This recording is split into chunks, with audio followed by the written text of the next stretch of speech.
Breaking news Bhadrachalam building rescue operation లో విషాదం చోటు చేసుకుంది. శిథిలాల కింద చిక్కుకున్న కామేశ్వరరావును బయటకు తీశారు. భద్రాచలం ఏరియా హాస్పిటల్ కు తరలించి చికిత్స అందిస్తుండగా మృతి చెందారు.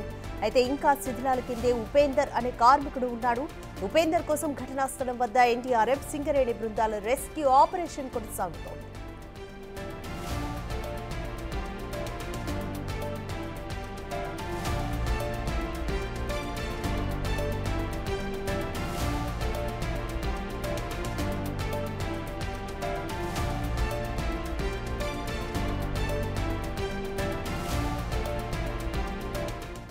మోర్ డీటెయిల్స్ మా ప్రతినిధి భాస్కర్ అందిస్తారు.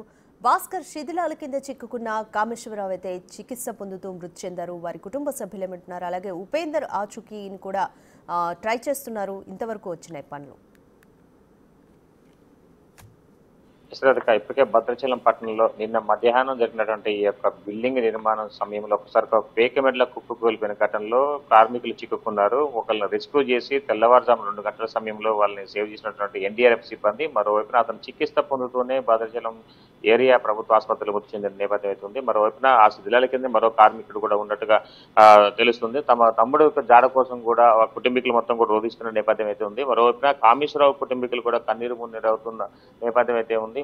దీంతో పాటుగా అంటే ఈ యొక్క వర్క్ చేస్తున్న నేపథ్యంలోనే ఇక్కడ వర్క్ కోసం వచ్చినటువంటి ఉపేందర్ కూడా తను కూడా ఈ శిథిలాల కింద ఉన్నారంటూ తమ కుటుంబీకులు కన్నీరు ముందు నేపథ్యం అంటే అంతా కూడా రోజువారీ కూలి పని చేసుకుంటూ తమ బిడ్డలను అంటే బీటెక్ వరకు చదివించుకుంటూ కుటుంబాన్ని పోషించుకుంటున్న నేపథ్యంలోనే పండగకు అంటే వచ్చే ఉగాది పండగకు బిడ్డలు హైదరాబాద్ నుంచి ఖమ్మంకి వస్తారు, అంటే ఇంటి భద్రాచలం వస్తారని చెప్పి వాళ్ళకి ఖర్చులు ఉంటాయి కదా అని చెప్పి అంటూ తన భార్యతో చెప్పి మధ్యాహ్నం భోజనానికి వచ్చి ఒక్కసారిగా విగతాజీవిగా పడున్న పరిస్థితి నెలకొంది. ఇంతవరకు ఆయన ఆచూకీ లేకపోవడంతో కుటుంబీకులు కూడా మొత్తం కూడా పడగాపులు కాసిన పరిస్థితి నెలకొంది. మనం చూసుకోవచ్చు.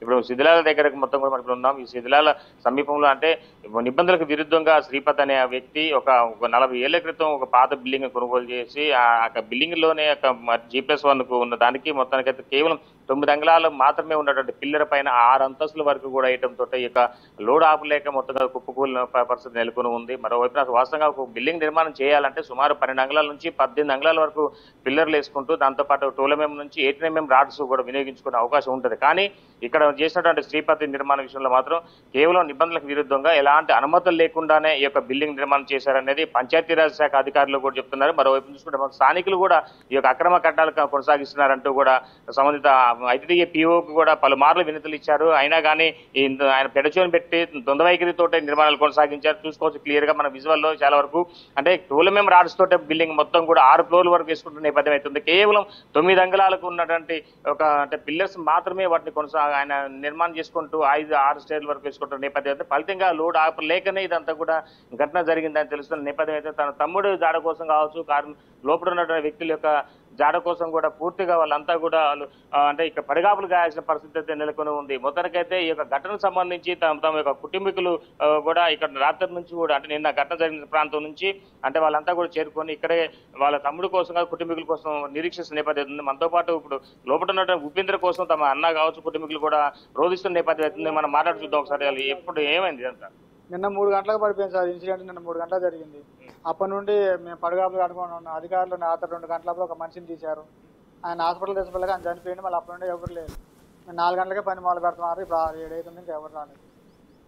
ఇప్పుడు దీనికి సంబంధించి మీ తమ్ముడు ఇక్కడ ఉన్న మీకు కన్ఫర్మ్ అవుతుందా? కన్ఫర్మ్ ఉంది. ఏడవండి సార్. ఉంటే ఈ సైడ్ అని ఉంటాడు, ఈ సైడ్ అని ఉంటాడు. మెట్లు లాంటి ఆడుంటే ఆడే సార్. మెట్లు లాంటి ప్యాషన్ చేస్తాడు. మా మనిషి కూడా 12 గంటలప్పుడు వచ్చి ఇవాళ మా అమ్మాయి బర్త్డేరా మా మందు పోతారా అంటే నేను పని చేస్తాను రా, నేను సాయంత్రం వస్తా వెళ్ళానరా. అప్పుడు వాడు అట్లా వెళ్ళిపోయింది. భోజనానికి వచ్చింది జరిగింది. వాళ్ళ ఫ్రెండ్ తో చెప్పినప్పుడు చూసుకుంటే ఎంతమంది కూలీలు ఉన్నారు మొత్తం? ఇద్దరు భవన యజమాని మాత్రం కేవలం 2 మాత్రమే ఉన్నారు పోలీసులతో చెప్తున్న నేపథ్యం అవుతుంది. కానీ ఇక్కడ చూస్తే మొత్తం ఎంతమంది ఉన్నారని చెప్పారు? అప్పుడు నేను 3 కనపడారు సార్. 3 ఉండరాట. వీళ్ళిద్దరు కాక వీళ్ళిద్దరు కాక ఇంకో మనిషి ఉందట. వాళ్ళు ఇంకా ఏ ప్రదేశంలో పని చేసుకుంటారో వాళ్ళు కనపడలేదు. నేను మీ తమ్ముడి దగ్గరికి వెళ్ళి మాట్లాడి నేను వెళ్ళిపోయాక నేను ఎవరిని గమనించలేదా. మొత్తంగా చూసుకోవచ్చు. ఇప్పుడు దీనికి సంబంధించి అధికారులు కూడా ముమ్మరంగా చర్యలు చేపడుతూనే ఉన్నారు. మరోవైపు ఘటన జరిగిన తర్వాత ఎన్డీఆర్ఎఫ్ సిబ్బంది కూడా పూర్తి స్థాయిలో రంగప్రవేశం చేసి రాత్రి తెల్లవారుజామున కామేశ్వరరావును కూడా బయటకు తీశారు. మళ్ళీ మీ తమ్ముడు కోసం కూడా సహాయక చర్యలు కాస్త వాళ్ళు అలసిపోయిన నేపథ్యంలో ఆపారు. తర్వాత మరలా ఇప్పుడు చేసేందుకు అంటే సహాయక చర్యలు ముమ్మరం చేస్తారు. ఎలా అనిపిస్తుంది? వాళ్ళు తొందరగా సహాయ చర్యలు చేస్తే మేము కూడా బాధలో ఉన్నాం సార్. మాకు వెళ్ళిపోతాం కదా అని మాకు అప్పటి నీళ్లు లేదు, టిఫిన్ లేదు, మాకు ఒక అన్నం లేదు, మాకు ఎప్పటికాపులు కాదు సార్. వాళ్ళు 4 గంటలకు మొదలు పెడతాను. నిన్న 3 గంటల కానీ ఏడా ఉన్నాం సార్. రాత్రి మీరు వెళ్ళిపోయినా కూడా మేము ఆడదాకా లోనికి వెళ్ళి కూడా మేము చూసుకున్నాం. ఈ చుట్టుపక్కల తిరుక్కుండా కూడా పిలిచినాం. 2:30 ప్రాంతంలో మేము లోనికి వెళ్ళి కూడా పిలిచినాం. పలజలు లేదు, ఏం లేదు. పిలిచినాం, బాగా కేకలు పెట్టినా వినపడిద్దాం కొనుపుతో నేను ఉండడానికి పిలిచినాం, కానీ లేదు. ఆయనకి ఎంతమంది పిల్లలు? ఒక అబ్బాయి అమ్మాయి అండి. వాళ్ళు ఇంటర్ అయిపోయింది, బీటెక్ చేస్తారండి హైదరాబాద్ లో.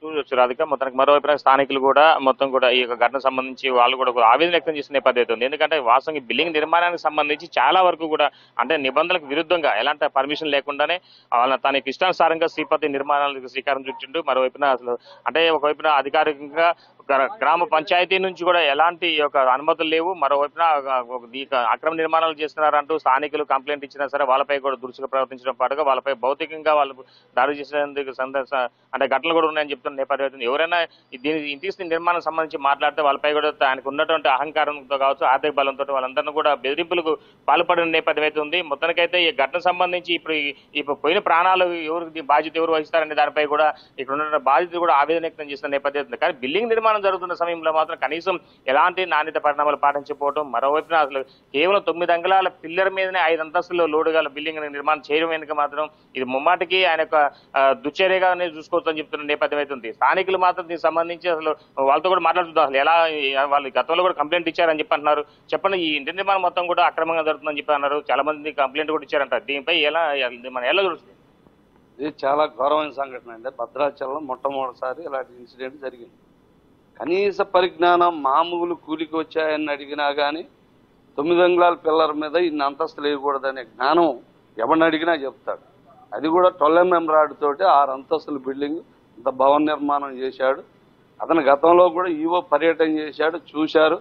ఆ విజువల్స్ కూడా వచ్చినాయి టీవీల్లో. అతనితో ఈవో అధికారులతో కూడా గొడవ పడుతూ ఇవాళ ఉన్నటువంటి ప్రభుత్వంలో ఉన్నటువంటి ఒక ప్రజాప్రతినిధి సపోర్ట్ ఉందని చెప్పి ఆ విధంగా బెదిరించి పర్మిషన్లు లేకుండా ఆ విధంగా కడతాం జరుగుతుంది. ఇది చాలా ఘోరమైంది. ఎవడైనా 6 అంతస్తులు అసలే భద్రాచలం షెడ్యూల్ ఏరియా. ఇటువంటి ఏరియాలో ఏ పర్మిషన్ లేకుండా 6 అంతస్తులు నిర్మించడం మామూలు విషయం కాదు. ముఖ్యంగా ఎవరైతే ఇక్కడ పనిచేస్తున్న కార్మికులు ఉన్నారో వాళ్ళని ఇమ్మీడియట్ గా బయటికి తీయాలి. ఒక అతన్ని కామేశ్వర అతన్ని తీశారు. అతను కూడా హాస్పిటల్ తీసుకెళ్లే వరకు చనిపోయాడు. కాబట్టి వాళ్ళ కుటుంబాలకు కూడా ఒక్కొక్క కుటుంబానికి చనిపోయిన వాళ్ళకి ₹1 కోటి ఇవ్వాలని చెప్పేసి మేము కార్మిక సంఘంగా డిమాండ్ చేస్తున్నాం. భవిష్యత్తులో అధికారులు ఇప్పటికన్నా ఇక్కడ ఐఏఎస్ అధికారులు ఉంటారు, జిల్లా కలెక్టర్లు ఉంటారు, ఐపీఎస్లు ఉంటారు, అందరూ ఉంటారు. ఉన్నసాటి ఇలాంటిది ఒక రామాలయానికి అతి సమీపంలో జరుగుతుందంటే దీన్ని గమనించాల్సిన అవసరం ఉంది. ఇప్పటికన్నా అధికారులు భవిష్యత్తులో ఇటువంటి సంఘటనలు జరగకుండా చర్యలు తీసుకొని ఆ చనిపోయిన కుటుంబాలకి న్యాయం చేయాలి. ఒక్కొక్కరికి చనిపోయిన వాళ్ళకి ₹1 కోటి ఇవ్వాలని చెప్పి మేము డిమాండ్ చేస్తాం. మొదట చూసుకోవచ్చు రాధిక, అంటే ఇలాంటి ఘటన అయితే జరగడం కూడా చాలా దురదృష్టకరం. చనిపోయిన కుటుంబాలకు ప్రభుత్వం సాయం అందించాలి. మరోవైపు ఇలాంటి వారు నిర్మాణం చేపట్టిన వారిపై కూడా ప్రభుత్వం చర్యలు తీసుకోవాలని చెప్తున్న నేపథ్యం అయితే ఉన్నది. Thank you Bhaskar.